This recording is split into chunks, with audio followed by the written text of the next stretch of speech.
So, welcome to This Cycling Life. Today, we're talking about what is potentially one of the next big things in cycling performance.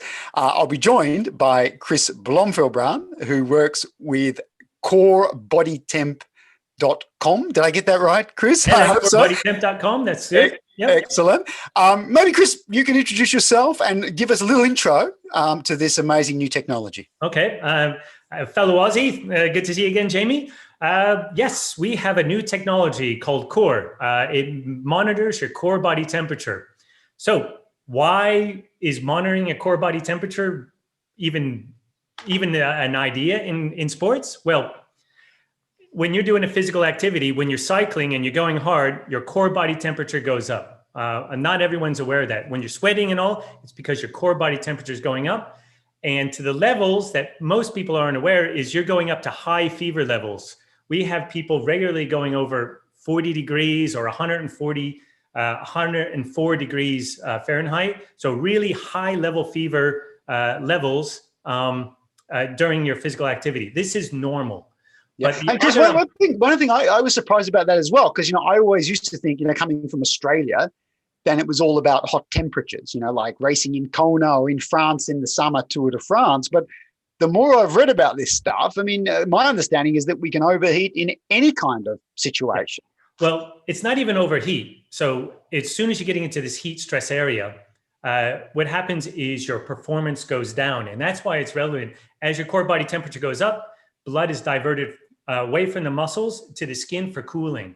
So even on the coldest day in the Tour de France last year, when one of the teams was using Core, the coldest day of the Tour de France, they got, which was around 10 or 12 degrees in the Pyrenees and it was raining, they got up to the same exact core temperatures those athletes did as they were on the hotter days.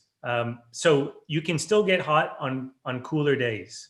So it's... and that's, I understand it as well, because I didn't realize actually until I was actually reading some of the blogs on your website last week, but I was actually pretty blown away by how kind of inefficient the body is. Because I was reading something like for cycling, like something like 70% of the energy you're producing during exertion is basically body heat, and the other 30% is kind of going to the muscle. So why is this happening, and what is the body doing to us? Running is actually much worse. Cycling is one of the most efficient ways, but it's like a car engine. The power that the explosion makes, most of it's in heat energy, and humans were quite similar that way too. So yeah, correct. So to make 300 watts of power generally takes roughly on a bicycle around 1,000 watts. Your body's creating around roughly 1,000 watts. That depends on each person, and then 300 is power to the crank, and 700 gets dissipated primarily in heat energy. So we've got to get rid of a lot more energy than we're putting out. So, and what happens is you're producing all that, and if your body can't get rid of it quick enough, slowly your core body temperature goes up. Right. We've seen, I've watched, in the past, I recall, like Olympic marathons, or even watching some of the Kona, triathlon, extreme heat. We've all, I guess, seen athletes literally collapsing, due to heat stress. But I guess there's a whole spectrum in terms of the way that overheat, or I use the word overheating, but heating can affect our bodies. Right. And those are the extreme cases where you get heat-related injuries, essentially, that can take months to recover from. But that's really not the most relevant part. The most relevant part for most of us is when your core body temperature goes up, your performance goes down. And it's really quite simple. It's Jamie, if you go up to altitude and you're riding at 2,000 meters, you're not going to be able to do the same watts if you're in Belgium at pretty much sea level, right? You have to compensate that effort. Riding at temperature is pretty much exactly the same. You've got less blood or less oxygen into the muscles because that blood's being diverted to the skin for cooling. And so as your core body temperature goes up, you need to compensate in a similar aspect as you would going up in altitude.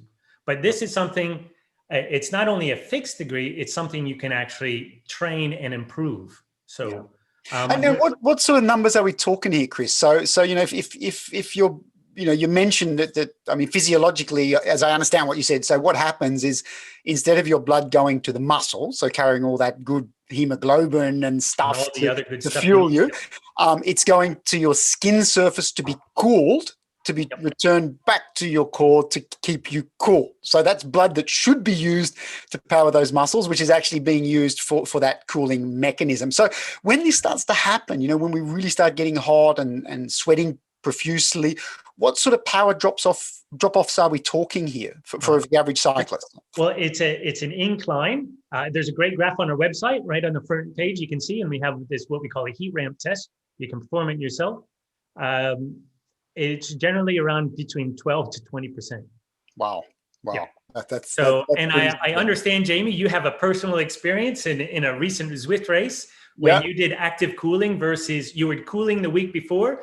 But last weekend, I understand, or this week, the last couple of days ago, you did even more intense cooling, and I think even you observed some results, right? Yeah, well, I was going to come to that. So for everybody watching, Chris actually sent me one of the core devices a week ago. I had a virtual race. It was actually on Ruvi on the weekend.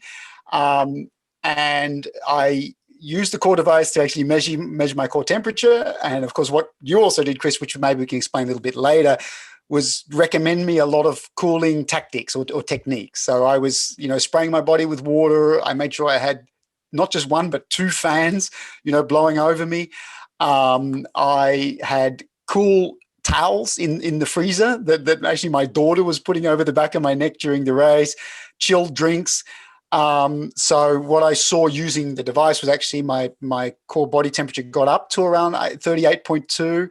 As I understand, Chris, that's pretty good for an indoor race. Good. Yep. But what I did see actually yesterday was for pretty much the same distance of race. I had a 10 watts normalized power increase from the weekend before, and I had a lower average heart rate for the same kind of effort, I guess. So I guess what I was seeing was what you were describing, because in using all of those tactics to try to keep my temperature down, I hardly broke into a sweat, which for an indoor race for me is very unusual indeed.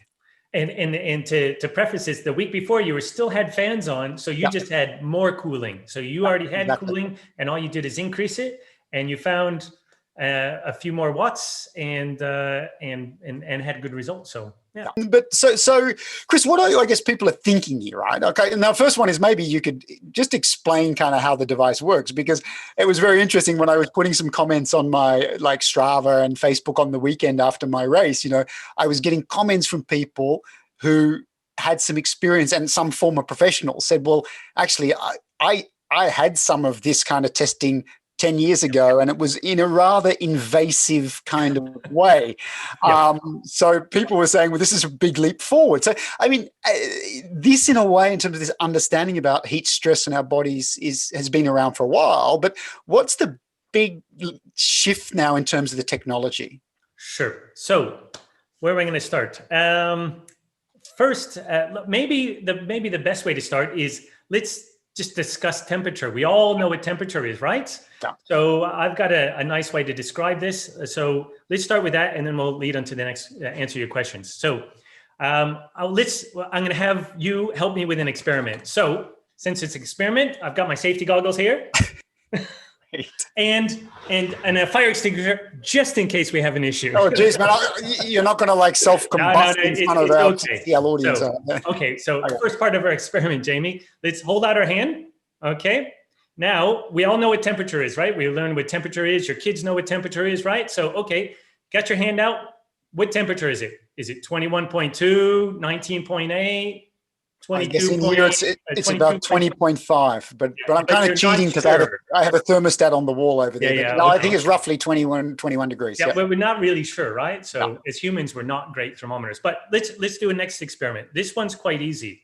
So what I want you to do is grab two different types of materials that have a little mass. Your computer or anything powered doesn't count. Okay, hang on a second, Chris. Wait a second. I've got to find something. Just give me a second. Yep. Around here. I'll be back. 1 second. Wait. So everyone at home, do the same thing. Just try to find two different things. So Jamie's got I've got a set of handlebars, aluminum and handlebars, a leather saddle, and a leather saddle. And me, I have a cardboard box from Core, and of course, a fire extinguisher. Yeah. So now all I want you to do, but if another device, if anyone at home, grab a metal chair leg and a wooden desktop, or a book and a piece of metal are two good things. Now tell me which one's warmer and which one's colder. I think for me, it's the handlebar is colder. For me, I would say the fire extinguisher feels colder, Yeah. but the answer is they're both exactly the same temperature. Ooh, trick question. So what we just saw is, as a human, we're not good thermometers. Can I put my can I put my handlebars and stuff away? Yeah, you can put them all back. Yeah. So what it is we, as humans, we don't actually feel temperature. We feel energy transfer. So when I grab the box, it doesn't pull much energy out of me. But if I grab the fire extinguisher, it's metal and it's pulling more energy out of me. So that the fire extinguisher feels colder than the wooden box. Yeah. It's similar if you're in Belgium last week and it was snowing and you see the river. It's snowing, so you know it's below zero, and the river's flowing, so it's above zero. So that means the water is warmer than the air. So why don't we jump in the water to warm up? Because the water will pull more energy out of us. That's more energy transfer. So it's, as humans, we're not actually feeling temperature, we're feeling that energy transfer. So with that, if I know the energy transfer, so I'm wearing my Core device here. And if I can know the energy transfer, I can see the energy transfer, some complicated math and known in thermoregulation, I can calculate the energy source, which is your core body temperature. And that's how this whole technology works. Okay, so no pills to swallow. Yep. Yeah, that's no probes to be inserted. Exactly. Prior to Core, a lot of people have been doing research in heat and related to sports performance. There's a lot of research out there. See our website for just a fraction of it. And before that, but most of these researchers, they've been using what are called e-pills, which is an ingestible one-time use, preferably. E-pill, which you have to use a special device reader to monitor it. And the other way is rectal probes, which aren't very convenient for most people. Absolutely. So, and what a shitty job that would be. Yeah. Excuse the pun. Two Australians on the call. There's bound to be some humor thrown in somewhere. But okay, So Core, we just have a small device that I use that it attaches to your heart rate monitor. So it just clips onto your heart rate monitor. It's worn on the side of your chest, and it's ANT and BLE. So it works on my smartphone and works on my smartwatch. So I'll just see my temperature here, or yesterday when I was trying it out, I mean, basically you can download a little piece of software, and I was able to have it as one of the readings on my Garmin device, exactly like that. So yeah, for me, it was interesting because, of course, whenever I'm racing, I have my heart rate, I have my power, and now I had my core temperature. So it was just another data point that I could actually follow during the race. The interesting thing for me, of course, was that also based on the cooling tactics I was using, the cool towels and the water and the fans, I could see the effect it was having. As the race went on as well, seeing my temperature increase gradually over time. So I guess the other special thing here compared to maybe some of the previous technologies was that it's real time and it's right in front of you, as an athlete. And on like the Garmin and the Wahoo computers, it just writes it into your fit file, and it's becoming a new ANT Plus profile standard. So it's a heart rate, core temp. It's just going to be another one of these sensors coming up. So it's really interesting. And we have a lot of the pro cycling teams are very interested in this technology. And three that we can talk about have adopted it for this season, and several others that I can't mention yet, but hopefully in the very near future, you'll be hearing more about them also. So. Yeah, absolutely. Well, I mean, I think what I can do is I'll share actually some of the video because, after I spoke to you last week, I had a look at the website. I went away and also looked at, at the internet, and it was really amazing actually when I started looking out for videos of heat distressed cyclists. And it's really amazing. I found a couple of, Tour de France stages, and the one that I'll put in here actually was from the Strada Bianca last year. Yep. When you really saw some of the quick step riders suffering massively, from heat stress, literally having to get off the bike, almost collapsing due to that heat. So we can certainly see the advantage that this could have for pro teams in terms of, bringing in those tactics to manage, heat stress during an event itself. I stop. I stop there.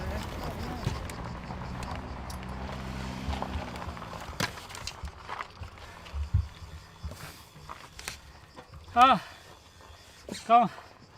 Ergo alsjeblieft. Ergo alsjeblieft. Maar draai het not te hoog. Zo. I feel so bad.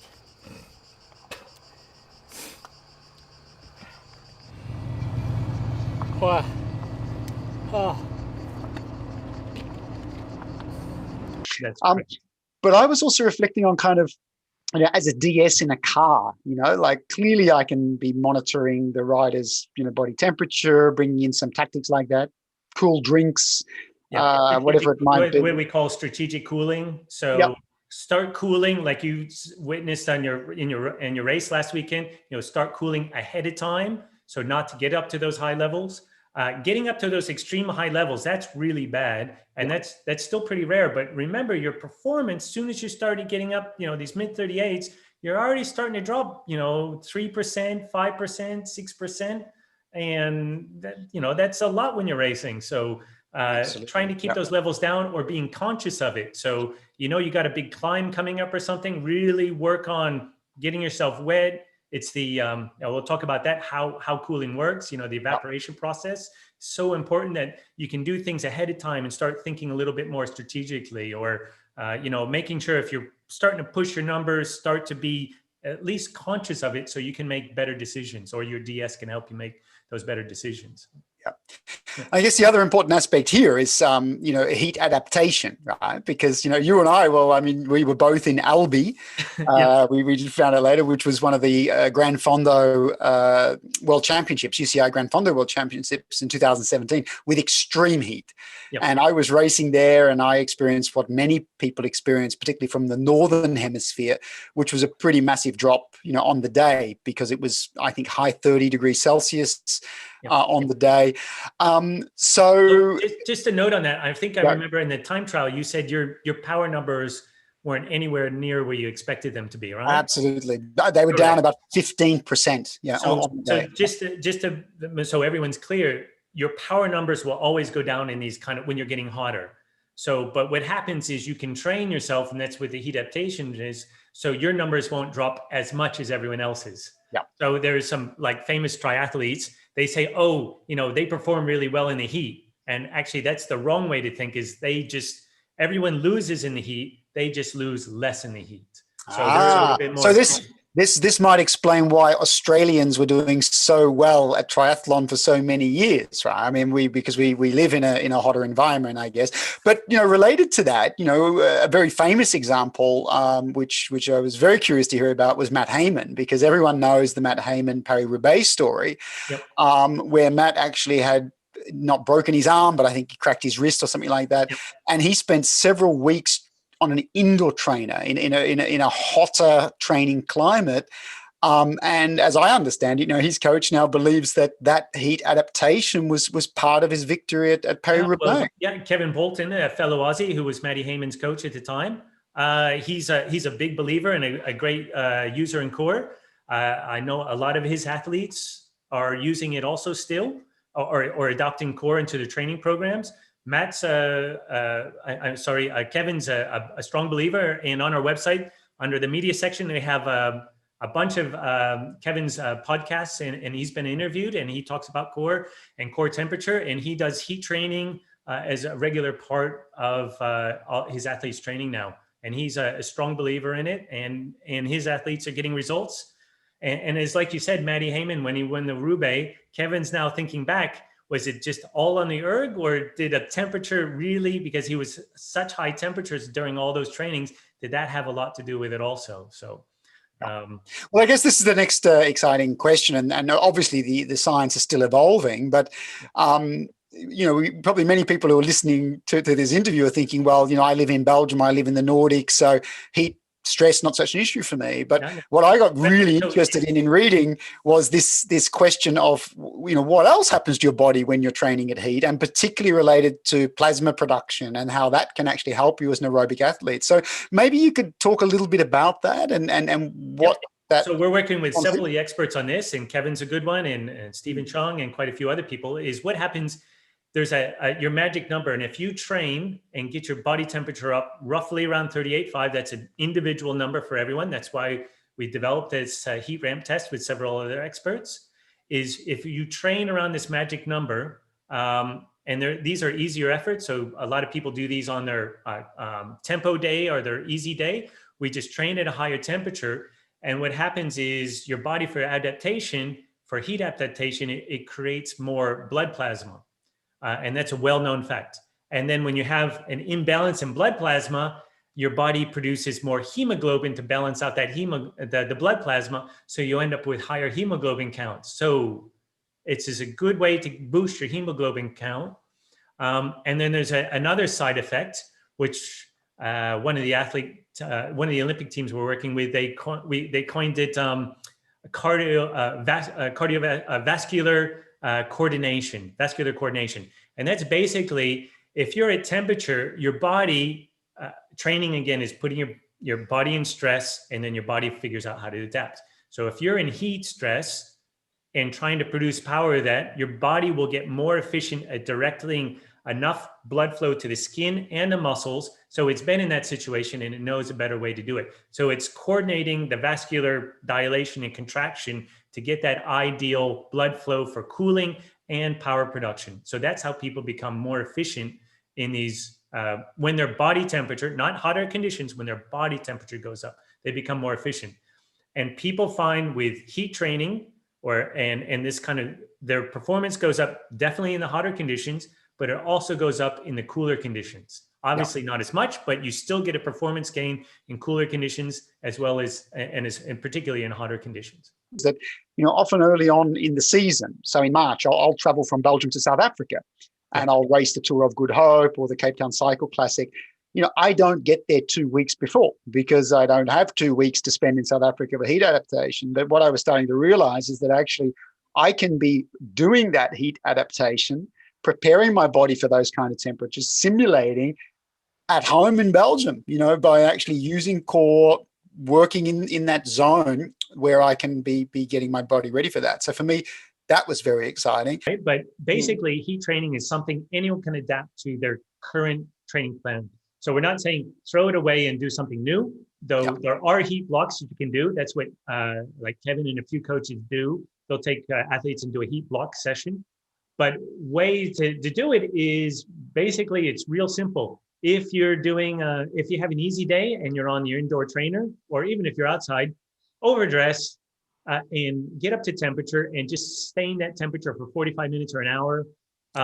That's it. So people, we have used paint suits or other things, just overdress, turn off all the fans, purposely get hot and do a nice, easy workout. Don't do a hard workout in these conditions because you won't be able to produce the numbers, and that's just not a great idea. So this is, or if you're doing an intense workout and you're doing your intervals, at the intervals, just take an extra half hour and get up to temperature and maintain that temperature for another half hour or 45 minutes. So just tag it on to the end of your normal workout. Just do a little bit longer, and you'll be surprised, especially if you're dressed warmly or you turn all the fans off, your temperature just goes up, and the power that you need to produce to hold those higher temperatures is very low. So it's not a strenuous muscle. It's not a fatiguing muscles. It's fatiguing on your vascular system essentially, and it's learning how to adapt. So that's all you need to do, and do this time. If you can do it a couple times a week or something.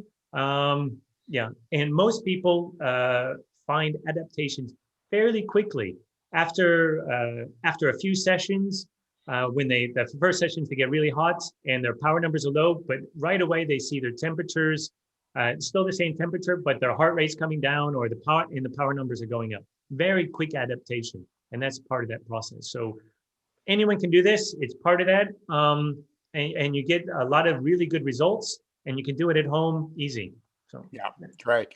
Although Chris, I was actually explaining this stuff to my wife, over breakfast yesterday morning, because I was getting everyone to help me out before my race, and she said to me, does this mean you're still going to be training in the living room in June? Like she thought she was rid of me, that I'd be outdoors and getting out and stuff. So I think I'll have to get some more clothing to wear outside on the road. Well, the only way you can train and work at the same time is if it's in the living room, right? So that's a whole other story. Video on that was great. That's a whole other story. So because I guess what people are going to be curious about watching this is, what's the entry cost? Because, obviously, if you buy a power meter, you got your computer, you've got all these other, pieces of technology you're buying. A compatible head unit, and if yours isn't compatible, we're probably already talking to the manufacturer and have plans to come soon.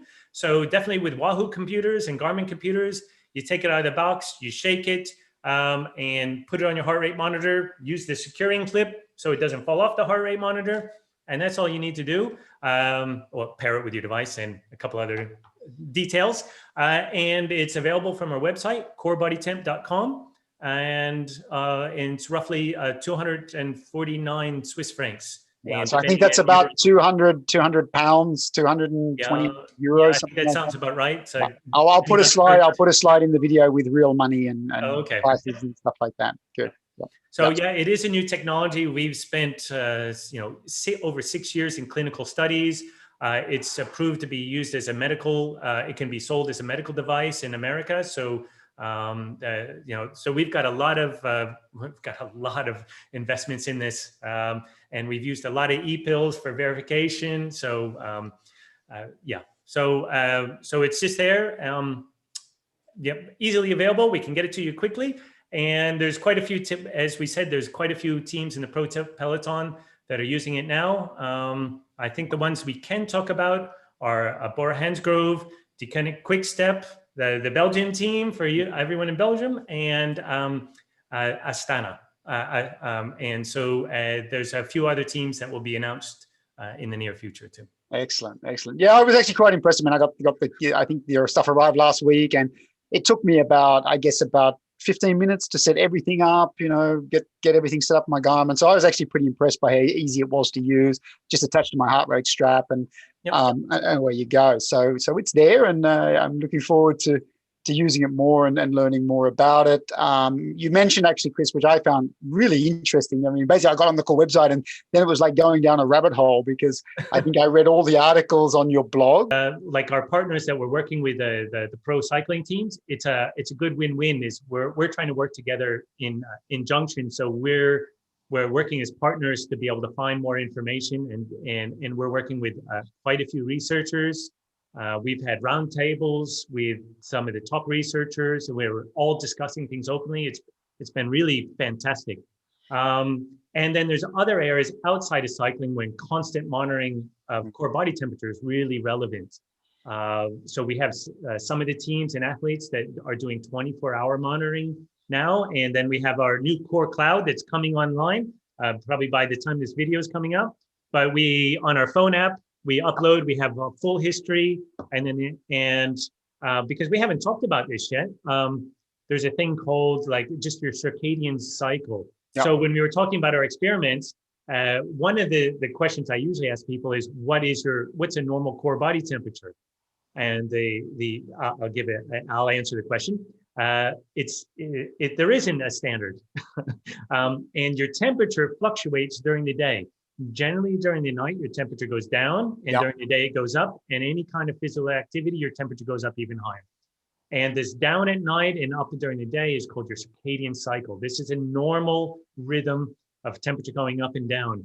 And that circadian cycle is used for a lot of information, fatigue detection, jet lag, and more importantly, we're working with researchers for early detection of Alzheimer's disease and Parkinson's disease. So there's a whole area of constant monitoring. Is another really important piece in the puzzle to help early detect diseases and other things that affect the athlete. Yep. So yeah, interesting as well. Yeah, and I guess related to that, and maybe we just have a few more minutes because okay, the problem is here, Chris, when we get down this rabbit hole, I could talk to you all day because I'm really and it's hard to fascinated with make this me stuff. shut up. I keep But going I guess the other one there, which is really interesting for me, is I've also read a bit of the science about timing your training. Like if you really want to do, like for me, I'm doing my standing start sprints or my explosive efforts. That my understanding there is also you should be trying to match that kind of training to your circadian rhythm because there's certain times of the day which is better for you to be doing that. Can you explain a little bit the science behind that and how well, again the first part of that I just want to bring up again is when you're doing those explosive and high strength training devices, make sure your core temperature is low to maximize that blood flow to get the most benefit. That's a good training tip. Keep your core temperature low when you're doing those efforts. Yeah, but and again on that one, because again, could I share? Because you shared this with me, and I was like, yeah, of course that makes sense. Which is legs warm, so warming up, and which is what I did on Sunday. I did my warm up, but I made sure that I kept my upper body cool. So I had the fan blowing on my chest, I had the water and cold on my back. So my legs were warm, but the rest of me was cool, right? So that's also I understand what you're trying to kind of achieve there. A warm up, which a lot of athletes or coaches like to call activation now, not warm up because it's the wrong thing. What you want to do is dilate the Don't worry, Chris. I'm Australian too, mate. So English is my second language as well. You'll come to it. You're right. But you need to keep your core temperature low, but make sure that the blood is flowing to this muscle. So keeping the core temperature, that's why you see all the guys warming up with ice vests on and things like that. And then the other tip is when you're training, when we were talking about training, a good tip for people doing the online races, train hot, race cold. So keep your core temperature low, but when you're training and it doesn't matter as much, you can have your temperature going high, except if you're doing strength training, make sure your core temperature is low also. So back to circadian cycle and timing your efforts. And there's a great example of this. Damien Roos, I think he's in the Netherlands, or he's another Aussie. And the winner of the Zwift competition, Jay Vine, who's an Australian also, they had the problem. They did a lot of work to time his circadian cycles because he was racing at 3 o'clock in the morning. So Damien did a lot, looked in. There's a lot of research on this, and they set up his pretty much a circadian cycle and preempted it. So when he was racing at 3 in the morning, he was at his peak performance. So and obviously that was a contributor, along as being an extremely talented athlete, for him winning that event. So Chris, it's the Australians. They're just always ahead of the curve, man. Always ahead of the curve. It's like, that's right. We're not locked into these traditions and the history and the mystery and the surrounding the sport. We were willing to try new things. That's what I'll put it down to. Yeah. Well, actually, one of my favorite quotes from those. We deal with a lot of different Olympic organizations, and when I was speaking to one, we talked about pacing, heat strategies and pacing. And normally, when your core temperature goes up, you need to slow yourself down. And she said, yes, that's what you normally would do, but that's not how you win gold medals. So that's why they spent over 5 years preparing for the Tokyo Olympics, and now it's 6 years because they knew that the heat was going to be a key part for their athletes to win more gold medals. So it's relevant, and a lot of people at the high levels are looking at it, but now we've got a technology that brings it to more people, makes it accessible to more people. Yeah, very, very exciting, Chris. I mean, and again, I think, for me, there's been over the last 12, 18 months, I've been reaching out to so many people in the field of science and cycling performance. And, there were some real game changers for me personally. One of those was, for example, discovery of the low residue diet, all the science around that and how easily you can lose weight without impacting performance in the days leading to an event. Yeah.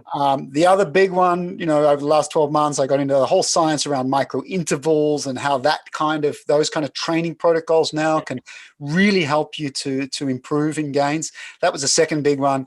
And I guess what I discovered on Sunday was this third new area for me, which is extremely exciting. And probably because, like the other two, this stuff is readily accessible to the rest of us, which you've mentioned. It's not cheap, but it's affordable. And what I've heard from you today, again, and what I guess is reiterated what I've learned over the last couple of weeks since I've got into this field, is that there's just a few key principles, right? I mean, and you said it: train hot, race cool. Yeah. Heat adaptation. If you're going to be heading off to that event and you know it's going to be hot, well, you don't have to move there 2 weeks before, but you do have to be adapting your body to perform at those higher temperatures, which you can manage at home in the Nordics, in Alaska, wherever you want to be. It's very, very doable. And then the third thing I think, which is really fascinating for me, is what I learned on Sunday and what I will now apply to being out on the road. There are things that you can do as an amateur, even riding alone, that can help you to perform better by managing and being aware of your core body temperature. So for me, that's very exciting because it's doable. And as I saw on Sunday, it can actually deliver gains in a relatively short period of time. Yeah. You gained watts and it didn't hardly cost you anything. You just had to put another fan there and a little bit of water. Yeah. And the last thing is to remember when you're talking about those performance gains in hot climates is remember, even in cool events, you can get a performance gain, because when the cool events, your temperature is up and your body just gets better at managing it when it's at a higher temperature. It's really simple principles. Yeah, great stuff. Okay, Chris, well, thanks a lot for your time today. It's been absolutely fascinating, and I'm sure this is just the beginning of a conversation. I should also make a disclaimer. Chris did send me, the trial kit, of core and everything like that. However, there's no kind of commercial relationship. Chris is not paying me to advertise or market or anything. So this is really about us talking about the science. And what I will be doing over the next couple of months is writing more about my own experience, sharing the data with people. If you want to see my ride from Sunday, I'll put a link below this video on Strava. You can go and have a look at that. You can also compare that data to my race the week before to see the actual comparison in terms of wattage and heart rate and stuff like that. But I thought it's important for us to share. TCL is not a commercial platform. We're not getting paid for marketing or advertising or anything like that. For those of you who have been watching, if you have liked the video, of course, please do give us the thumbs up, slam that subscribe button. And of course, do tune in for another forthcoming episode of This Cycling Life. So with that, Chris Blomfield-Brown, thanks again for your time. Thanks, Jamie. Pleasure as always. And remember, you need to come ride some hills with me in Switzerland when you get a chance. So let's go do that. So